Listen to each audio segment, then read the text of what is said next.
Kính chào quý bà con, cô bác và anh chị đang theo dõi kênh Miệt vườn Tây Nam.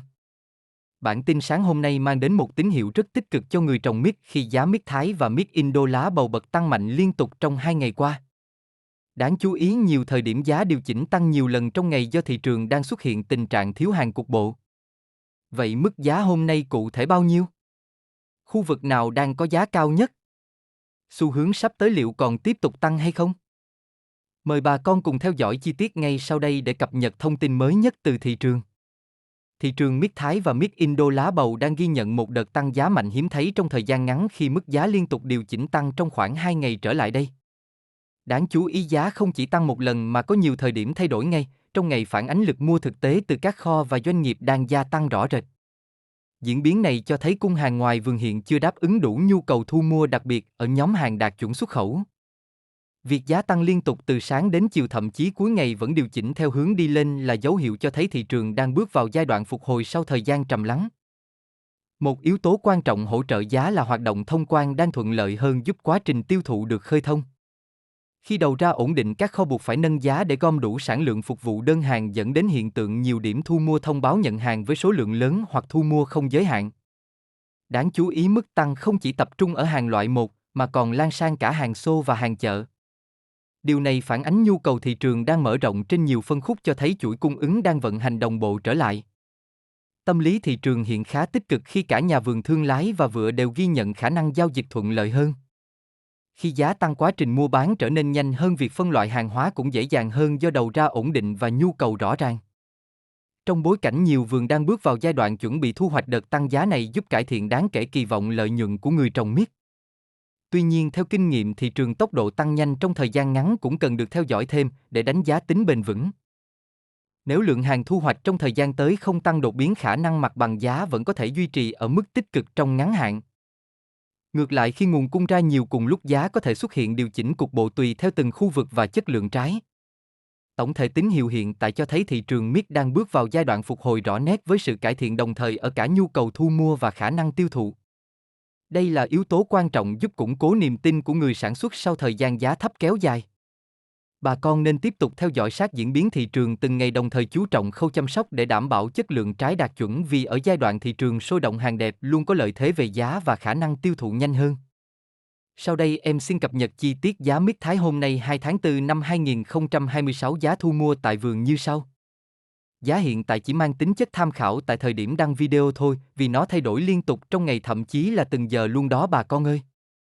Vĩnh Long, Cần Thơ, Hậu Giang. Kem lớn 18.000 đến 19.000 D 1 kg. Kem nhì 12.000 D 1 kg. Rớt lớn 16.000 D 1 kg. Rớt nhỏ 11.000 D 1 kg. Rớt ba hàng bi 5.000 D 1 kg. Hàng chợ 1.000 D 1 kg. Hàng chợ hiện được thu mua mạnh, nhiều kho lấy gần như toàn bộ sản lượng. Đồng Tháp, An Giang. Kem lớn 19.000 đến 20.000 D 1 kg. Kem nhì 13.000 D 1 kg. Rớt lớn 17.000 D 1 kg. Rớt nhỏ 12.000 D 1 kg. Rớt ba bi 5.000 đến 6.000 D 1 kg. Hàng chợ 1.000 đến 2.000 D 1 kg. Long An. Kem lớn 18.000 đến 19.000 D 1 kg. Kem nhì 12.000 đến 13.000 D 1 kg. Rớt lớn 17.000 D 1 kg. Rớt nhỏ 12.000 D 1 kg. Rớt ba bi 6.000 D 1 kg. Hàng chợ 1.000 đến 2.000 D 1 kg. Tiền Giang. Kem lớn 20.000 đến 21.000 D 1 kg. Kem nhì 14.000 D 1 kg. Rớt lớn 18.000 D 1 kg. Rớt nhỏ 13.000 D 1 kg. Rớt ba bi 6.000 đến 7.000 D 1 kg. Hàng chợ 2.000 D 1 kg. Tiền Giang tiếp tục là khu vực có giá cao nhất. Miền Đông gồm Bình Dương, Bình Phước, Đồng Nai, Vũng Tàu. Kem lớn 14.000 đến 15.000 D 1 kg. Kem nhì 8.000 D 1 kg. Rớt lớn 9.000 D 1 kg. Tây Nguyên gồm Gia Lai, Đắk Lắk, Kon Tum, Đắk Nông, Lâm Đồng. Kem lớn 14.000 đến 15.000 D 1 kg. Kem nhì 8.000 D 1 kg. Rớt lớn 9.000 D 1 kg. Tiếp theo là giá mít Indo lá bầu sáng ngày 2 tháng 4 năm 2026. Em xin cập nhật chi tiết giá mít Indo lá bầu hôm nay 2 tháng 4 năm 2026. Giá thu tại vườn như sau. Vĩnh Long, Cần Thơ, Hậu Giang. Mít nhất 24.000 đến 25.000 D 1 kg. Mít nhì 14.000 D 1 kg. Rớt lớn 14.000 D 1 kg. Rớt nhỏ 10.000 D 1 kg. Rớt ba bi 5.000 D 1 kg. Hàng chợ 5.000 D 1 kg. Hàng sơ yếu 1.000 đến 2.000 D 1 kg. Đồng Tháp, An Giang. Mít nhất 25.000 đến 26.000 D 1 kg. Mít nhì 15.000 D 1 kg. Rớt lớn 15.000 D 1 kg. Rớt nhỏ 10.000 D 1 kg. Rớt ba bi 6.000 D 1 kg. Hàng chợ 6.000 D 1 kg. Hàng sơ yếu 2.000 D 1 kg. Long An. Mít nhất 25.000 đến 26.000 D 1 kg. Mít nhì 15.000 D 1 kg. Rớt lớn 15.000 D 1 kg. Rớt nhỏ 10.000 D 1 kg. Rớt ba bi 6.000 D 1 kg. Hàng chợ 6.000 D 1 kg. Hàng sơ yếu 2.000 D 1 kg. Tiền Giang. Mít nhất 26.000 đến 27.000 D 1 kg. Mít nhì 16.000 đến 17.000 D 1 kg. Rớt lớn 16.000 đến 17.000 D 1 kg. Rớt nhỏ 11.000 D 1 kg. Rớt ba bi 6.000 D 1 kg.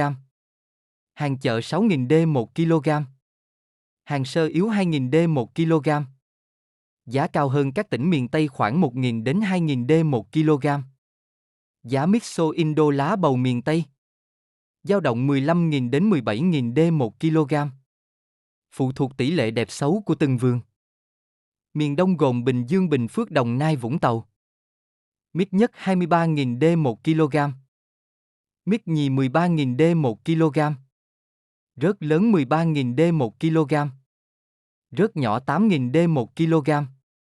Rớt ba bi 4.000 D 1 kg. Tây Nguyên gồm Gia Lai, Đắk Lắk, Kon Tum, Đắk Nông, Lâm Đồng. Mít nhất 23.000 D 1 kg. Mít nhì 13.000 D 1 kg.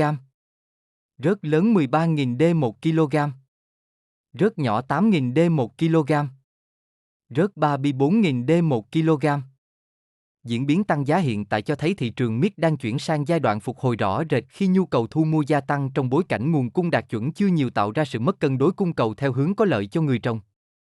Việc nhiều kho và vừa đẩy mạnh hoạt động thu mua trở lại phản ánh chuỗi tiêu thụ đang vận hành ổn định hơn, đặc biệt là các đơn hàng phục vụ xuất khẩu đang có dấu hiệu khởi sắc. Mặt bằng giá cải thiện đồng loạt ở cả hàng tuyển lẫn hàng xô cho thấy lực mua không mang tính cục bộ mà đến từ nhu cầu thực của thị trường, giúp thanh khoản toàn ngành được cải thiện đáng kể.